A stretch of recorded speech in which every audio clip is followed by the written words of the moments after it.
Shakespeare, the talented and mysterious man who wrote and acted in his own plays, including the one we'll be talking about today, The Merchant of Venice, a great example of how different human behaviors are in our society.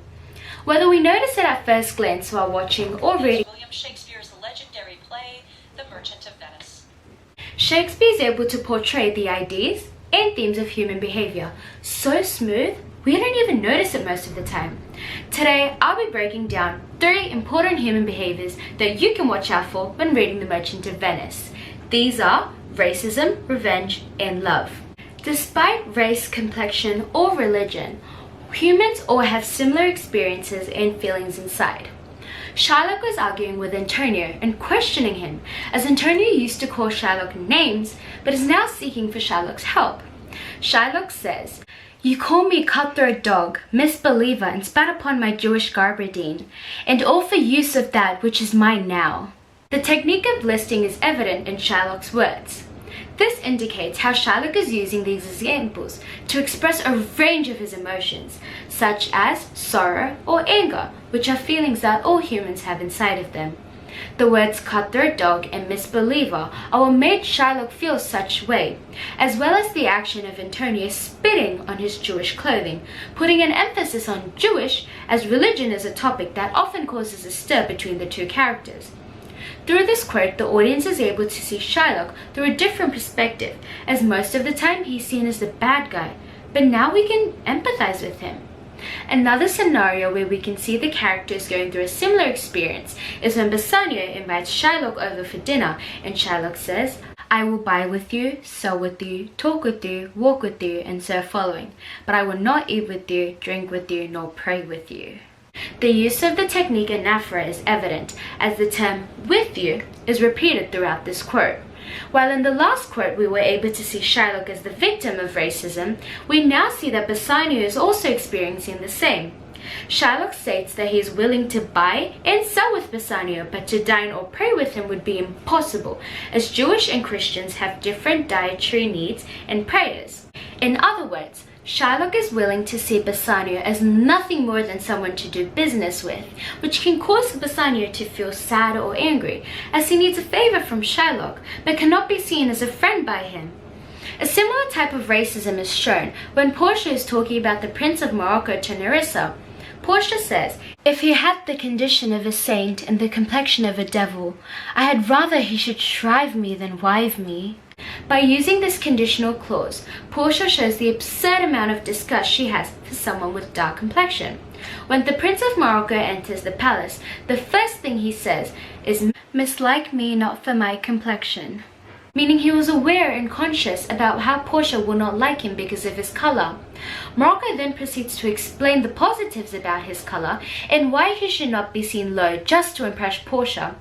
Portia doesn't care whether he has a good personality or not. She was looking at his complexion, being so racist that Morocco himself felt as if Portia was condescending to him, and had to explain why he was dark in complexion. It is clearly evident in the 3 quotes I have spoken about that Shylock, Bassanio, and the Prince of Morocco have had similar feelings of sorrow, anger, and exclusion after experiencing racism about their race, complexion, and religion. Another theme of human behavior Shakespeare portrays in The Merchant of Venice is revenge, and how it never produces a positive outcome.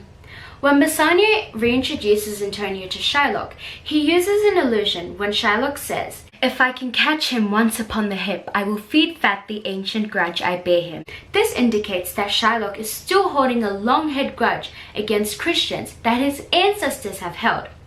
It is well evident in the Bible and other historical writings that Christians and Jews were never really on good and understanding terms. Shylock says that he will feed fat to a long-held grudge from the time of his ancestors towards Christians, specifically Antonio, as they do not agree on topics such as asking for interest because of their beliefs. We are able to understand that Shylock's motivation for revenge towards Antonio is not only because of business, but other long-held resentments. The greed for revenge by Shylock is also evident in Act 3, Scene 1, when Shylock is conversing with Salanio and Salarino, and Salarino asks, "What good will Antonio's flesh give Shylock?" Shylock responds with, "To bait fish withal, if it will feed nothing else, it would feed my revenge." By using a conditional clause, Shylock is able to express the riled up emotions he has for Antonio. There is no logical reasoning to why Shylock would want 1 pound of Antonio's flesh, as human flesh costs nothing and is used for almost nothing. Hence, Shylock says that even if it is useless to use as bait for fish, it would make up as the perfect meal to satisfy his revenge. Another occasion where revenge has taken over Shylock is when he's negotiating with Antonio and Bassanio on how much he will give them and how long they would have to take to pay him back. Shylock uses a simile and says to Antonio, "A pound of man's flesh is not so estimable, profitable neither, as flesh of muttons, beeves, or goats." In this quote, Shylock is comparing Antonio's flesh to the flesh of an animal, saying how animals' flesh will be more worth and profitable from.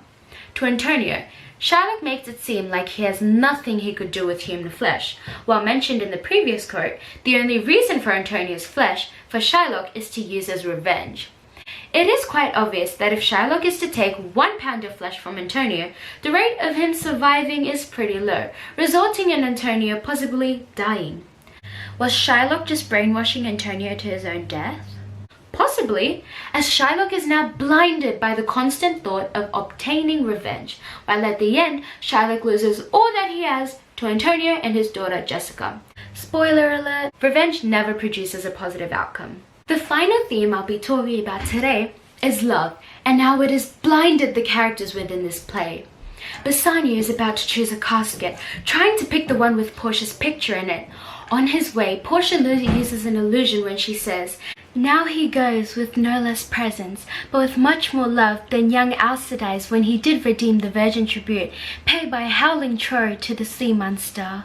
Portia is comparing Bassanio choosing the right casket and saving her life from her father's riddle to Hercules saving the princess from the sea monster. Portia is quick when falling in love with Bassanio without even knowing him properly, and is now seeing him picking her as great as Hercules saving a princess. We can see that Portia is heavily blinded by love and is not ready to think of a reality in which Bassanio doesn't pick the right box and fails the riddle. Another instance where we can see how love blurs the characters' minds is when Jessica and Lorenzo are flirting with each other, and Jessica uses an illusion when she quotes, "I am glad 'tis night you do not look on me, for I am much ashamed of my exchange, but love is blind and lovers cannot see the petty follies that themselves commit, for if they could, Cupid himself would blush to see me thus transformed to a boy." Jessica says that she is ashamed of her past, perhaps making a reference to her father's Jewish beliefs as well. She herself says love is blind and lovers cannot see the sins they commit. Cupid is known as the god of love in Greek mythology, and Jessica is making an allusion to Cupid, as Cupid himself was blinded by love. The final scenario I have here today is when Portia explains to Bassanio that saving Antonio was like saving her own friend, as Antonio's deed to Bassanio and anyone deed to Bassanio is deed to her. She uses the technique of a simile when she quotes, "Since Antonio is my husband's best friend, they must be very similar men, and in that case the money I have sent is a small price to pay to rescue someone who resembles my Bassanio, who's like my own soul." In summary, Portia is saying that what she was doing was a small favor for them, and in comparison of what Antonio has done for Bassanio, it is nowhere near.